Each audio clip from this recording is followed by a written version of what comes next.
오늘 이 시간 예배 자리에 나오신 우리 모든 성도님들, 또 온라인으로 예배하는 우리 모든 성도님들 가운데 하나님의 크신 은혜가 함께하기를 주님의 이름으로 축복합니다. 미가 선지자가 활동하던 시대는 사회적으로 영적으로 참으로 크게 부패한 상태였습니다. 그들은 서로를 돌보지 않았고요, 돈을 벌기에 급급했으며 하나님을 경외하거나 두려워하는 모습이 전혀 없었습니다. 우상을 숭배하기에 바빴고요, 우상을 숭배하기 위해서 자신의 아들을 바치는 일을 할 정도로 타락해 있었습니다. 아하스 왕의 명령대로 유대 도시 곳곳마다 우상을 숭배하는 산당들이 세워졌습니다. 이런 배경 가운데 하나님께서는 미가 선지자를 통해서 메시지를 전하고 계십니다. 그래서 앞선 5장에서는 먼저 당시 이스라엘이 당하는 고난을 극복할 위로와 용기를 주셨습니다. 그리고 6장에 이르러서 하나님께서 당시 그들이 처한 상황에 대한 진단과 더불어 경고의 메시지를 전달하고 계십니다. 오늘은 그 경고의 메시지를 담고 있는 6장의 말씀입니다. 미가서 6장 6절부터 8절까지 우리가 본문으로 읽었지만 오늘 우리가 다루고자 하는 내용들은 1절부터 8절까지 그리고 6장 전반적인 내용을 좀 다루려고 합니다. 미가서 6장 1절부터 8절까지 구절을 보면 마치 법정을 연상할 수 있는 그런 메시지가 기록되어져 있습니다. 1절과 2절은요, 하나님께서 자기 백성들을 소송하는 어떤 모습으로 우리에게 소개하고 있어요. 이미지로 떠올리면 하나님께서 산들과 땅들에게 그렇게 자기의 백성들을 소송하고 있는 모습을 보여주고 있습니다. 그리고 3절과 5절에서 3절부터 5절에서 하나님께서 의를 변호하고 계세요. 이스라엘 백성들이 무엇을 배반하였고 무엇 가운데 잘못을 행했는지를 이야기하면서 의를 변호하고 있습니다. 그런데 이제 그 이야기를 들었던 이스라엘 백성들이 이제 6절과 7절에서 항소와도 같은 그런 질문들을 하나님께 올려드리고 있습니다. 우리가 무엇을 잘못했습니까? 우리는 이렇게 많은 일들을 행해왔고 앞으로도 할 것입니다 하면서 하나님 앞에 항소하는 내용들을 올려드리고 있습니다. 그리고 8절에는요, 패소자의 질문, 그런 그 피고인의 법정에 선 자리에 선 그 이스라엘 백성들의 질문에 대한 하나님의 답변으로요, 하나님께 정말 원하시는 것이 무엇인가 라는 것을 알려주고 계십니다.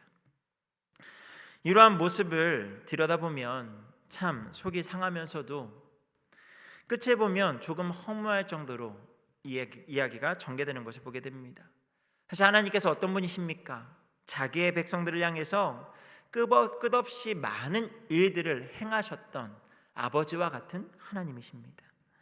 자기의 백성들을 끔찍히 사랑하셔서요, 그들이 신앙 가운데 있을 때 애굽에서 나오게 하셨고, 그들이 목말라할 때 물을 주셨으며 그들이 배고파할 때에 먹을 것을 주셨습니다. 그들에게 약속의 땅으로 인도하셨고 때마다 철마다 이른 비와 늦은 비로 그들에게 은혜를 베푸셨던 하나님이시죠.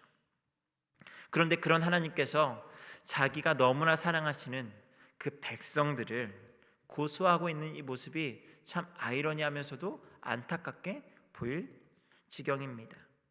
또한 고소당한 이들의 이야기를 한번 들어보면 그 한마디로 우리는 잘못이 없습니다 입니다. 나는 몰랐다라는 거예요. 나는 잘해왔습니다 라는 이야기를 늘어놓고 있습니다. 여러분, 그런데 이 몰랐다라고 이야기하는 것, 우리는 잘해왔습니다, 하나님께서 원하시는 건 우리는 모르겠고요, 우리는 잘해왔습니다, 몰랐습니다 라고 이야기하는 거죠. 그럼 법정에 가면 보통 죄를 저지른 사람들이 자기의 죄를 다 시인합니까? 물론 시인하는 경우들도 있겠지만 상당수의 그 피고인들은 자기의 죄를 부인한다고 합니다. 몰랐다라고 이야기하고요, 나는 아니다라고 이야기하는 거예요. 하지만 법정에서 몰랐다고 하고 아니라고 이야기하면 그 모든 죄가 사라지던가요? 아니죠.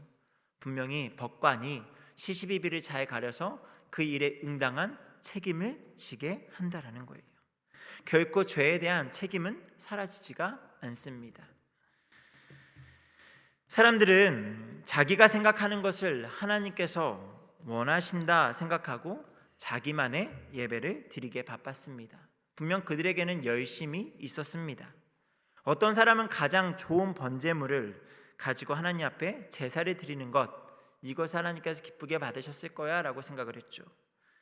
어떤 사람은 천천의 순양이나 만만의 강물같이 넘치는 기름을 기뻐하실 거라고 생각을 했습니다. 어떤 사람은 자기의 허물을 인하여 마다들을 드리고 자기 몸의 열매로 하나님 앞에 드려야 한다라고 생각을 했습니다. 그리고 그것을 실제로 행해왔다라는 거죠. 하지만 하나님께서는 그들의 모든 수고가 다 헛되다라고 말씀을 하세요. 그 많은 것을 드리고 수고한 이스라엘을 향해서 하나님께서 한마디로 일축하시죠. 다 헛되다, 다 받지 않으신다라는 거죠. 여러분이 이스라엘의 입장이라면 천천의 순양을 드리고 만만의 강물같이 넘치는 기름을 올려드렸는데 하나님께서 그 모든 것이 헛되다라고 이야기하신다면 여러분의 기분은 어떻겠습니까? 상하지 않겠습니까? 사실 저는 아무리 생각해도 상할 것 같아요. 하나님 앞에 그래도 내가 열심히 없었던 것이 아니라 무언가를 올려드렸는데 하나님께서 그걸 받지 않으신다? 참 상할 수밖에 없죠. 그 모습을 있는 그대로 보여주었던 한 사람이 있죠. 바로 가인입니다. 아담과 하와의 첫째 아들이었던 가인이요. 우리 창세기 4장 5절의 말씀을 같이 한번 읽도록 하겠습니다. 시작. 가인과 그의 재물은 받지 아니하신지라 가인이 몹시 분하여 안색이 변하니. 지금 가인이 어때요? 하나님 앞에 예배를 드렸고 재물을 드렸고 제사를 드렸는데 하나님 그것을 받지 아니하시니 그가 몹시 분하고요 안색이 변합니다. 우리는 이 뒤의 이야기도 알죠. 하나님께서 자기의 예배는 받지 않으셨지만 동생 아벨의 예배는 받으셨다라는 그 이유, 그 질투, 그 분노에 휩싸여서 동생을 죽이는 살인으로까지 이어졌다라는 거죠. 제사를 드렸음에도 그 제사를 받지 않으신다라는 하나님의 말씀에 분을 내는 모습, 사실 이것이 가인만의 모습일까요? 이러한 모습이 우리 가운데 충분히 일어날 수 있지 않겠습니까? 여러분이 열심히 예배를 드리고 있는데 하나님께 여러분의 예배를 받지 않겠다라고 말씀하신다면 여러분 마음이 어떻겠습니까? 그냥 하나님 제 예배를 받지 않으셨으니 제가 다음에 어떻게 할까요가 아니라 하나님 제가 정말 많은 것을 드렸는데 왜 받지 않으십니까? 우리는 그렇게 분을 낼 수 있지 않을까요? 적어도 지금 이 시간 예배 자리에 나오신 여러분들은 제가 봤을 때 우리 교회에서 예배에 있어서는 정말 누구보다 열심인 분들이잖아요. 참으로 많은 시간을 하나님 앞에 예배로 드렸고요, 많은 예물을 하나님 앞에 올려드렸으며 많은 시간을 하나님 앞에 나와 봉사하는 우리 아닙니까? 때로는 이런 일을 위해서 여러 가지를 희생했고 수고했고 또 때로는 마음 아픈 일도 감내했고요, 너무 힘들게 이 자리를 지켜오기도 했다라는 거죠. 하지만 하나님께서 그 모든 것을 원하지 않으신다, 받지 않으신다라고 말씀하신다면 이 모든 것이 얼마나 허무할까요? 사실 당장 우리는 하나님께서 지금 우리의 예배를 받으실지 받지 않으실지에 대한 답을 듣고 있지는 않습니다. 적어도 우리가 예배가 끝나고 났을 때 마치 우리 각자의 심령에 하나님께서 내가 너의 예배를 받았어 라고 정확한 사인을 주신다면 모를까, 제 경우에는 그런 경우가 많이 없더라고요. 아니 단 한 번도 없었습니다. 예배가 마치고 나서 하나님께서 정말 느낌표를 딱 주시면서 내가 너의 예배를 받았어 라고 하는 분명한 콜을 주지 않는다라는 거죠. 그러면 우리는 이젠 계속적으로 이렇게 우리가 드릴 수 있는 예배를 드리고 우리가 할 수 있는 모양의 신앙을 가져갈 것입니다. 하지만 하나님을 예배하는 우리가 살고 있음에도 불구하고 이 나라가, 우리 지역, 그리고 교회, 가정의 모습이 미가 시대의 사회 모습과 크게 다르지 않다면 우리는 한번 오늘 말씀 가운데 우리의 예배를 점검하고 또 우리의 마음, 우리의 신앙을 돌이켜봐야 되는 그런 모습이지 않을까 싶습니다. 그래서 오늘 우리에게 중요한 말씀이 있어요. 바로 8절의 말씀인데요, 우리에게 예배도 있고 하나님을 향한 섬김도 있는데 분명 무언가 부족하다 말씀하신다면 그 부족한 것의 내용을 알려주고 계신 것이 바로 8절입니다. 우리 8절 말씀을 같이 한번 읽도록 하겠습니다. 시작.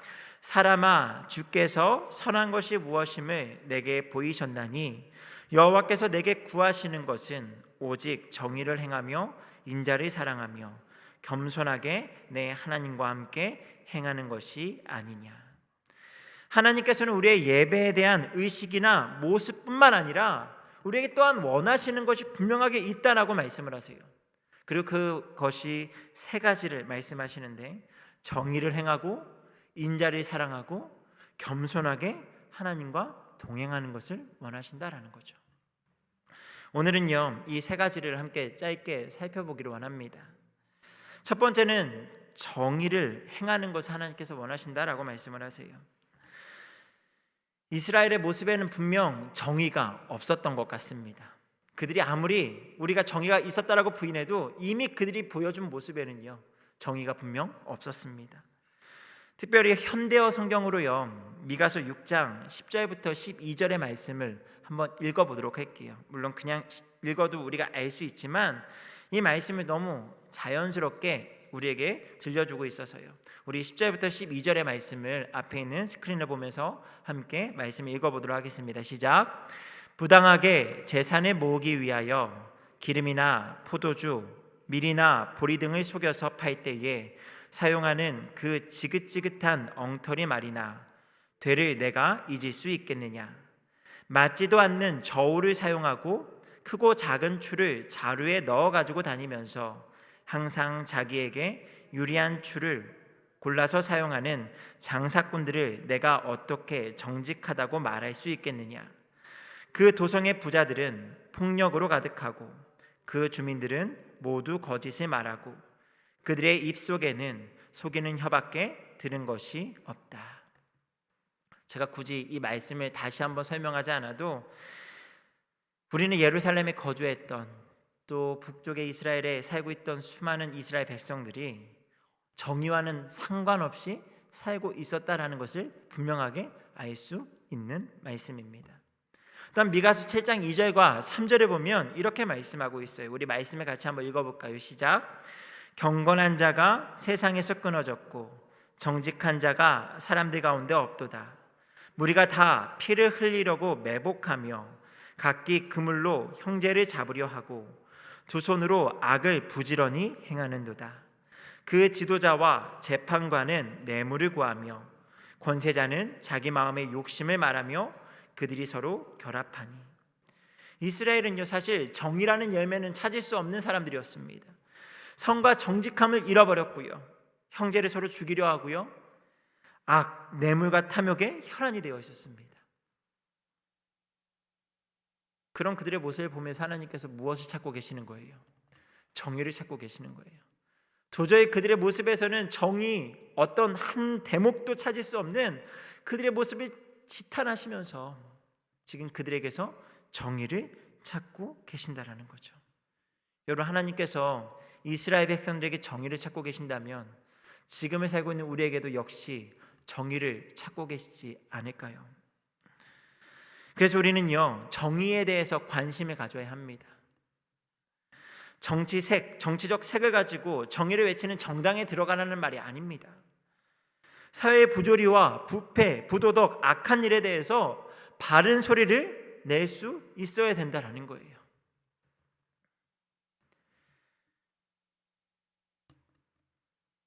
혹시라도 내가 정의를 잃어버렸다면, 다른 이들의 정의, 잃어버린 모습과 상관없이 내가 정의를 잃어버린 삶을 살고 있다면 정의를 회복해야만 합니다. 하나님께서는요, 가장 기본적으로 이 세상에서 우리 믿는 자들이 정의로운 사람이 되기를 원하세요. 세상의 방법대로, 때로는 조금 더 유익을 구하고 이익을 얻기 위한 속이는 모습, 아니면 부패한 모습, 악을 일삼는 모습이 아니라 정의를 행하는 사람들이 되기를 원하고요, 우리가 가는 곳마다 정의가 실현되어지기를 원한다라는 거죠. 저스티스 리그라는 영화가 있습니다. 히어로 영화예요.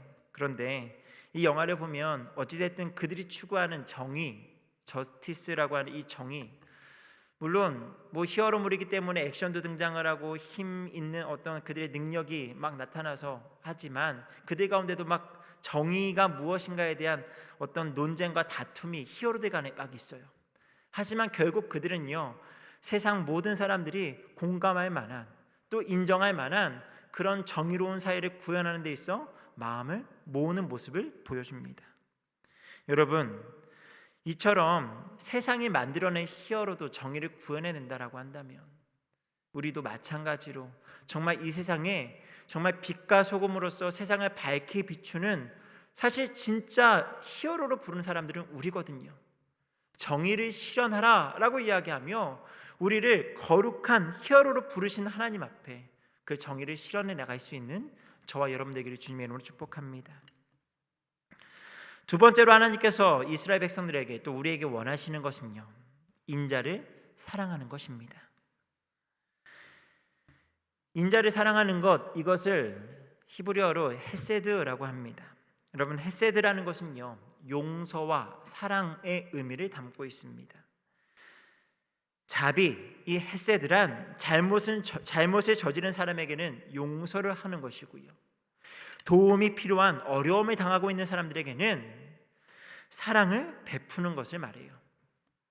그래서 용서와 사랑, 이것이 바로 헤세드라는 거죠. 구약과 신약의 통틀어 용서와 관련된 단어들이 많이 등장을 해요. 구약에는 3가지, 또 신약에는 4가지의 단어가 이 헤세드, 이 용서라는 단어로 쓰입니다. 우리는 그 구약과 신약의 통틀어 나오는 이 용서라는 단어를 그 종합해서 이해하자면 덮어준다, 기억하지 아니한다, 흘려보낸다, 보내버린다라는 뜻을 우리는 이해할 수 있습니다. 용서라는 건요, 그냥 일일이 그 잘잘못을 들춰내는 게 아니라는 거예요. 덮어주는 거고요, 흘려보내는 거예요. 여러분, 이게 쉬울까요? 어려워요. 저도 개인적으로 용서하는 것이 참 어려운 사람 중에 하나입니다. 무언가 잘못된 것이 있으면, 또 무언가 가려내야 될 것이 있으면 가리고 넘어가야 직성이 풀리는 사람 중에 하나예요. 무엇이 정말 옳은 것인가, 정말 그 일이 어떤 오해가 있었고 막 이런 것들에 대해서 오해가 남아있는 거 너무너무 싫어합니다.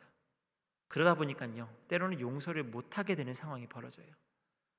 꽉 막힐 때가 있다라는 거죠. 하지만 하나님께서는요, 용서하기를 원한다라는 거죠. 그냥 넘어가기를 원한다라는 거예요. 상대방이 어떤 마음으로 또 어떤 상황 가운데 있었다 할지라도 그냥 그것을 덮어주고 보내는 것, 이것이 참 어렵죠. 그런데 참 어려운 이것을 자신에게는 참 넘치게 관용할 때가 있어요. 다른 사람들에게 대해서는 사실 용서하지 못하는 우리가 나 스스로에게는 너무나 관대하게 용서를 행한다는 거죠.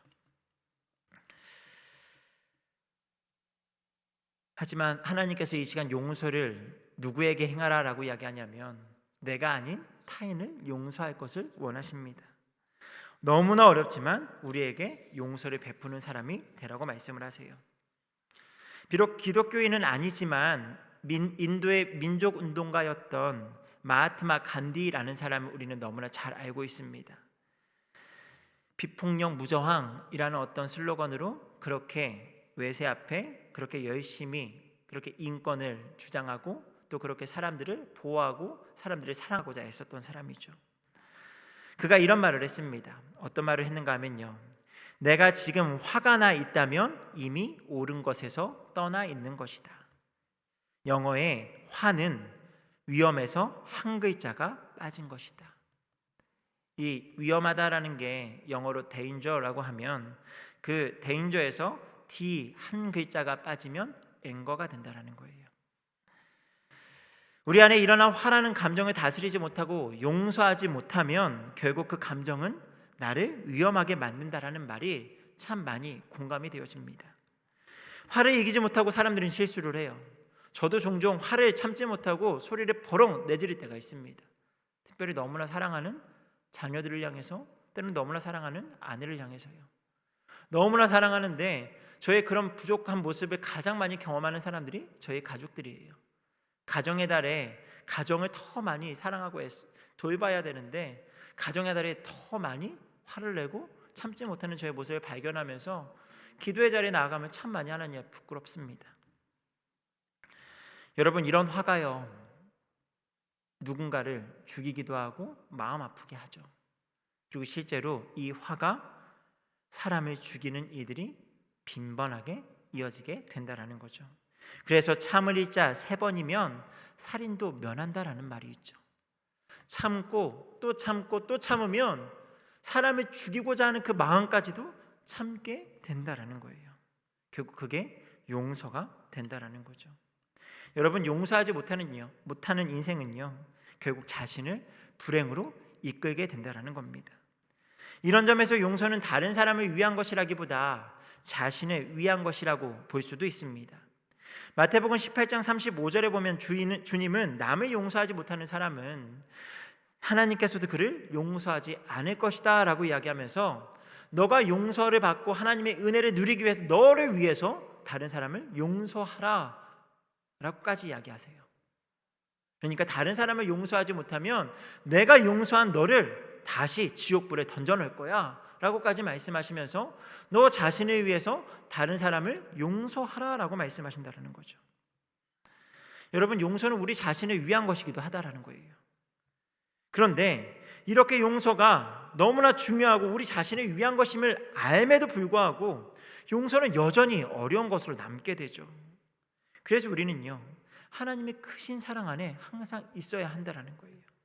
내가 하나님 앞에 얼마나 큰 죄를 저질렀던, 아니 감히 침량할 수 없는, 감히 갚을 수 없는 죄인이었는데 그 죄를 용서받은 사람으로서 나도 남의 잘못을 용서해 주는 사람이 되어야 한다라는 사실을 우리는 항상 잊지 않아야 한다라는 겁니다. 여러분, 하나님의 크신 사랑을 제외하고는 우리는 인간의 미움, 화, 용서하지 못하는 마음을 결코 이겨낼 수가 없습니다. 그러니 먼저 우리는 용서하기 위해서 하나님의 사랑을 듬뿍 경험해야 되고요, 그 사랑으로 용서할 수 있어야 됩니다. 또한 자비, 인자를 사랑하는 것, 그것의 또 하나는 사랑을 베푸는 것이죠. 용서에서 한 걸음 더 나아가 사랑을 베풀라라고까지 말씀하시는 거예요.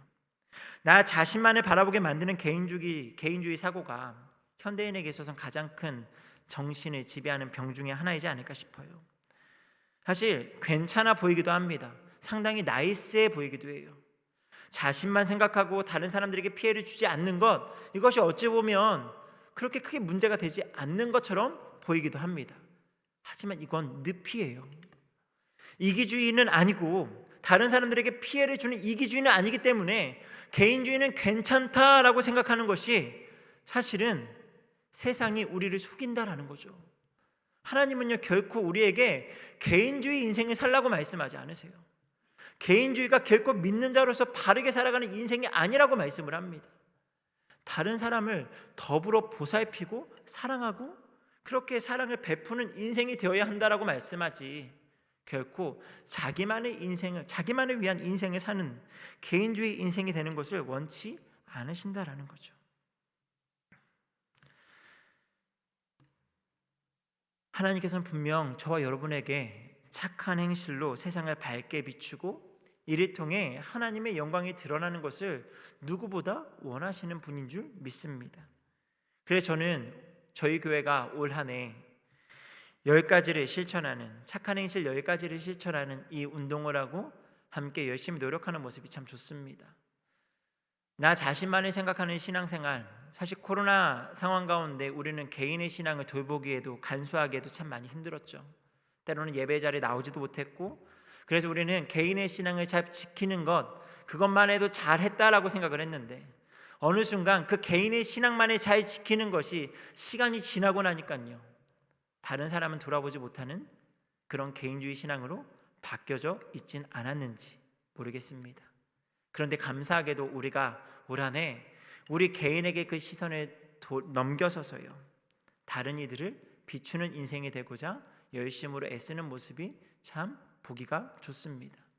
그래서 이 일을 위해서 소수의 몇 사람이 앞서서 일하고는 있지만 그들만 열심히 수고하는 것이 아니라 우리 모든 성도들이 마음에 같이해서 했으면 좋겠어요. 우리가 하는 일들에 대해서 처음에는 잠깐 열심을 내는 것이 아니라 이것이 마치는 그때까지 그리고 올해는 이것을 우리가 목표로 해서 운동을 벌이고 여러 가지 구체적인 것들이 있지만 우리의 평생 주님 앞에 서는 그날까지 우리가 계속적으로 착한 행실로 하나님께 영광을 올려드리는 일을 멈추지 않고 하나님 앞에 그렇게 우리의 삶을 섬김과 사랑으로 드릴 수 있기를 주님의 이름으로 축복합니다. 그리고 마지막으로 세 번째로 하나님께서 원하시는 것이 무엇입니까? 겸손하게 하나님과 함께 행하는 것, 이것을 하나님께서 원하신다 말씀합니다. 겸손하게 하나님과 함께 행하는 것이 무엇일까? 이게 참 어렵더라고요. 겸손하게 하나님과 함께 행하는 것? 하나님이 나와 함께 한다고? 하나님과 함께 내가 무엇을 한다고? 아무리 묵상하고 묵상해도 하나님과 내가 무엇을 함께 할 수 있을까? 하나님, 겸손하게 하나님 앞에 함께 행하는 것이 무엇일까? 묵상을 하고 묵상을 하는데 답이 잘 나오지가 않더라고요. 그러다가 결국 제가 찾은 답은요, 하나였습니다. 말씀에 대한 순종과 기도였어요. 겸손하게 하나님과 동행하는 것, 말씀에 대해 순종하고 하나님 앞에 기도하는 것. 어린 사무엘이 하나님께 처음 부르실 때 하나님 앞에 어떻게 고백을 했나요? 말씀하옵소서 주의 종이 듣겠나이다 말씀합니다. 하나님 앞에 우리의 겸손은요, 말씀 앞에 듣고자 하는 마음과 순종하는 삶인 줄 믿습니다. 저는 예배 자리에서요, 말씀을 저도 전하기도 하지만 때로는 앉아 있을 때에 하나님의 말씀 앞에 종종 우리는 저 앞에서 설교하는 목사가 설교를 잘하나 보자 하고 앉아 있을 때가 가끔 있어요. 가끔 우리는 설교자를 판단하고자 자리에 앉아 있을 때가 있습니다. 저는 가끔 그러거든요. 가끔 우리 교회가 아닌 다른 교회 목사님들의 설교를 들으면서 은혜 받으려고 하는 것이 아니라 이 목사님은 설교를 얼마나 잘하나 한번 보자. 특별히 제가 또 설교학을 공부를 하다 보니까요, 그렇게 설교를 막 분석하고 비교하고 막 이런 것들에 대해서 약간의 훈련을 하고 나니까요, 더 그렇게 되는 것 같아요. 그런데 그런 모습을 하나님께서 원하시는 것이 아니고요, 말씀 앞에 듣고자 하는 마음을 하나님께서 원하신다라는 거예요. 오늘 내게 어떤 말씀이 선포되어질까 듣고자 하는 마음, 또 개인적으로 말씀을 읽으려고 묵상하려고 성경책을 펼 때마다 그냥 의무적으로 습관적으로 성경책을 열고 말씀을 대하는 것이 아니라 하나님께서 지금 이 시간 내게 어떠한 말씀을 하실까 궁금해하고 기대하며 말씀을 한자 한자 읽어 나갈 때 하나님께서 우리에게 은혜를 주신 줄 믿습니다. 그래야만 우리가 말씀에 순종하는 자세를 가질 수 있다라는 거죠. 또한 하나님과 함께 행하는 데 있어 우리가 겸손하다라는 것은요, 항상 하나님의 뜻을 묻고 들으며 나의 약함을 이야기하고 함께 행하시는 하나님의 능력을 강구하는 것입니다. 나의 일생에 내가 행할 수 있는 수많은 일들이 있죠. 하지만 어떤 것은 하나님의 능력이 없으면 할 수 없는 것들이 있어요. 여러분, 우리는 어떤 것을 놓고 기도합니까? 내가 할 수 있는 것들은 굳이 기도하지 않아요. 내가 할 수 없는 일들을 놓고 하나님 앞에 기도합니다. 그러니 하나님께서 우리에게 은혜 가운데 허락하신 이 삶을 살아갈 때에 우리가 능력 가운데 할 수 없는 것들만 놓고 기도하려고 하니 기도의 시간이 점점 줄어드는 거죠. 왜요? 하나님께서 점점 우리를 은혜 가운데 인도하시고 푸른 초장으로 인도하시고 넉넉한 삶을 허락하시는 가운데 필요한 문제만을 놓고 해결할 수 없는 문제만을 놓고 기도하니까 그 기도의 시간이 점점 줄어들게 된다는 거죠. 하지만 우리는요, 그럴 때 기도하는 것이 아니고요, 모든 일을 놓고 하나님 앞에 기도해야 된다는 거죠. 비록 내가 할 수 있는 일을 눈앞에 두고도 하나님 이러한 일을 하고자 할 때에 나의 힘이 아니라 하나님의 능력 가운데 하나님이 주는 힘을 가지고 하기를 원합니다. 그렇게 우리는 기도하고요, 내가 할 수 없는 일들은 당연히 기도하겠죠. 하나님, 제가 할 수 없는 이 일 가운데에 하나님께서 함께 하시기를 원합니다 라고 기도한다라는 거죠. 내가 할 수 있는 것과 없는 것을 구별해서 기도의 자리로 나아가는 것이 아니고요, 날마다 하나님 앞에 아래는 기도의 자리를 결단하시고요, 그 기도의 자리를 사모하는 저와 여러분 되기를 주님의 이름으로 축복합니다. 이것이 겸손하게 하나님과 동행하는 것인 줄 믿습니다. 오늘의 시대를 보면 사람이 모인 곳이라면 어디든지 교회가 들어서 있습니다. 도시가 개발되어진다라고 하면 저는 항상 어디에 교회가 들어오나 관심이 있어요. 그래서 저기에 교회가 들어오는구나. 참 신기하게도요. 도시가 개발된다라는 소식이 들리면 교회들이 가장 앞서서 종교 부지를 사고 교회를 세우고 그렇게 모습들이 함께 이어지더라고요. 그래서 사람이 있는 곳에는요, 오늘날 우리 나라만 놓고 보자면 대부분의 지역에는 교회가 있습니다. 또한 듣고자 한다면 언제든지 말씀을 드릴 수 있죠. 예배를 드릴 수도 있습니다. 특별히 이제 인터넷 온라인으로 그러한 것들이 더 쉬운 방법으로 접근할 수 있게 되었습니다. 하지만 오늘의 시대는 미가의 시대와 크게 다르지 않다라는 것을 우리는 부정하기가 어려워요. 사회적으로 영적으로 부패해져 있다라는 데에 우리는 반박하기 어렵습니다. 여기에는요, 저와 여러분의 책임도 있다라는 거죠. 우리는 여전히 예배를 드리는 데에는 꾸준한 열심을 가지고 나아오지만 하나님께서는 이 시간 우리에게 예배뿐 아니라 원하시는 것들이 더 있다라고 말씀하신다라는 거예요. 우리 8절의 말씀을 다시 한번 읽어볼까요? 8절입니다. 시작. 사람아, 주께서 선한 것이 무엇임을 내게 보이셨나니 여호와께서 내게 구하시는 것은 오직 정의를 행하며 인자를 사랑하며 겸손하게 내 하나님과 함께 행하는 것이 아니냐. 이 말씀을 수시로 묵상하는 저와 여러분 되기를 바랍니다. 저는 이 자리에 서기 전에요, 이 미가서 6장 8절의 말씀을요 아마 100번, 정말 조금 더 보태 과장을 하자면 200번은 넘게 외치고 올라온 것 같아요. 사람아, 주께서 선한 것이 무엇임을 내게 보이셨나니 여호와께서 내게 원하시는 것은 오직 정의를 행하고 또한 인자를 사랑하며 겸손하게 하나님과 함께 행하는 것이 아니냐. 여러분, 이 말씀을 수시로 묵상하는 저와 여러분 되기를 소망합니다. 내가 수없이 많은 신앙의 모습들을 가지고 있고 앞으로도 행할지라도 이 말씀 안에서 우리의 신앙이 완성되어져 가야 되는 줄 믿습니다. 정의를 행하는 것과 용서와 사랑을 베풀고 겸손히 하나님과 동행하는 것, 이것이 하나님께서 오늘 이 시간 우리의 예배와 더불어 원하시는 것임을 기억하며 우리의 삶으로 이것을 하나님께 올려드릴 수 있는 우리 모두가 되기를 주님의 이름으로 축복합니다. 우리 같이 기도하겠습니다.